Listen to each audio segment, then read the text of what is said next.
आज मैं आप सभी से एक सवाल पूछना चाहता हूँ।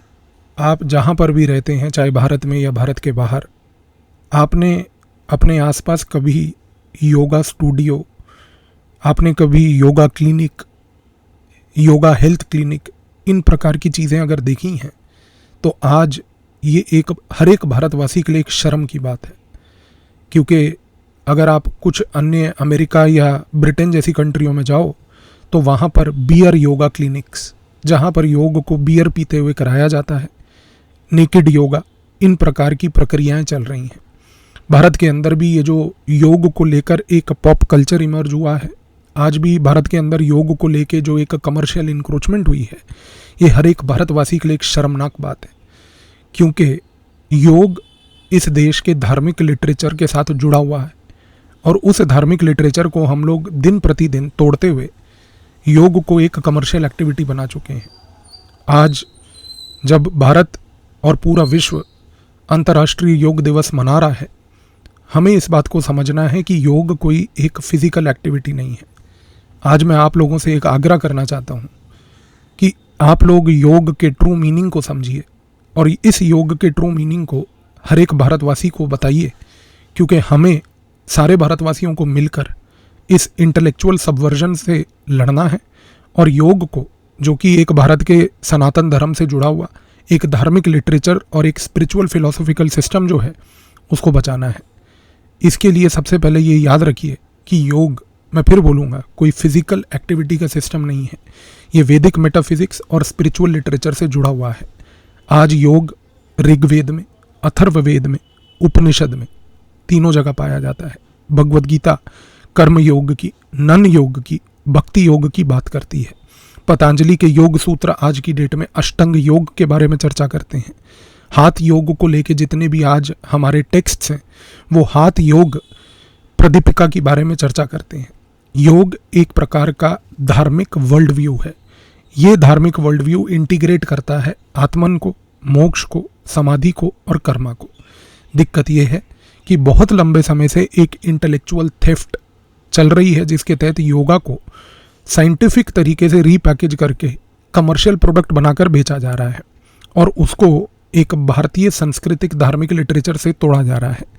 आप वेस्टर्न कंट्रीज़ में ये जो स्टूडियो कल्चर देखते हैं, यूट्यूब पे आज की डेट में बने हुए ऑनलाइन स्टूडियोज़ जो योग करा रहे हैं, हेल्थ क्लिनिक्स बनाकर योग को एक कमर्शियल प्रोडक्ट बनाकर बेच रहे हैं, इसके तहत योग आज, ये कहना गलत नहीं होगा कि एक मात्र फिजिकल एक्टिविटी की तरह, एक थेरेपी की तरह बन चुका है।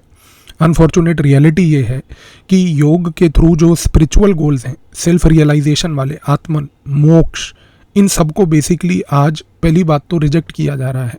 आज जो योग के साथ एसोसिएटेड शब्द हैं, प्राण, कुंडलिनी, समाधि, इन शब्दों को स्यूडो साइंस बोलकर नकार दिया जाता है। योग के तहत जितने भी उसके प्रिंसिपल्स हैं, उनको अलग अलग नामों से आज की डेट में पुकारा जा रहा है। आज योग के अंदर जो मेडिटेशन की प्रैक्टिस है, उसको माइंडफुलनेस बना दिया गया है।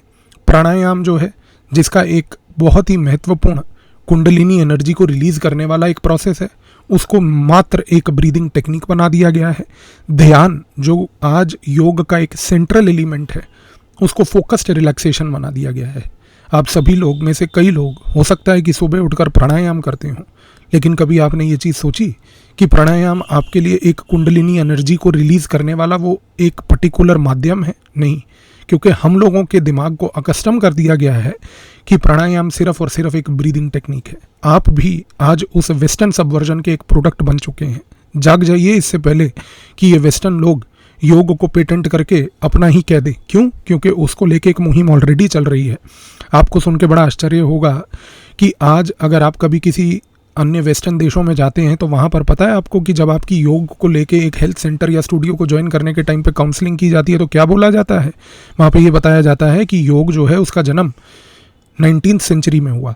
जब ब्रिटिश भारत में आए थे, जब उन्होंने भारत को कॉलोनी बनाई थी, तो उस समय ब्रिटिश अपना जिम कल्चर लेके गए थे।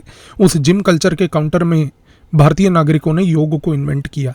आज वेस्टर्न देश ये नैरेटिव फैला रहे हैं और उसके बाद वो कहते हैं कि आप योग को ज्वाइन कीजिए, क्योंकि योग में कुछ संस्कृत या सनातन धर्म से रिलेटेड नहीं है, बल्कि योग जो है आज बाइबल का एक हिस्सा है, जिसको करने से आप जीसस से कनेक्ट हो सकते हैं। इस प्रकार से इसकी रीपैकेजिंग की जा रही है ताकि हर एक वो एलिमेंट जो स्पिरिचुअलिटी से योग का जुड़ा है उसको पहले तो एक फिटनेस का बाई प्रोडक्ट और फिटनेस के बाई प्रोडक्ट के बाद इवेंचुअली उसको बनाकर इस तरीके से शो किया जाए कि वो केवल और केवल एक क्रिश्चियन योगा का एक बहुत बड़ा हिस्सा है। इस सबवर्जन को आज हमें हर एक भारतवासी को रोकना है और इसके लिए ये जितने भी आज की डेट में वेस्टर्न कंट्रीज़ के तहत या भारत के अंदर जो ये कमर्शियलाइजेशन ऑफ योगा कर रहे हैं, जिसके तहत वो कुछ लोगों को जो सो कॉल्ड बड़े प्रोमिनेंट एक्टर्स एट्सेट्रा यूज़ करते हैं, जो कि और कुछ नहीं बल्कि इस पूरे प्रोसेस में इंटेलेक्चुअल सबवर्जन करने के सिपाही हैं, इन सभी को आज की डेट में नकारना है। क्योंकि योग भारत के सनातन धर्म से, भारत के सांस्कृतिक लिटरेचर, धार्मिक लिटरेचर से जुड़ा है।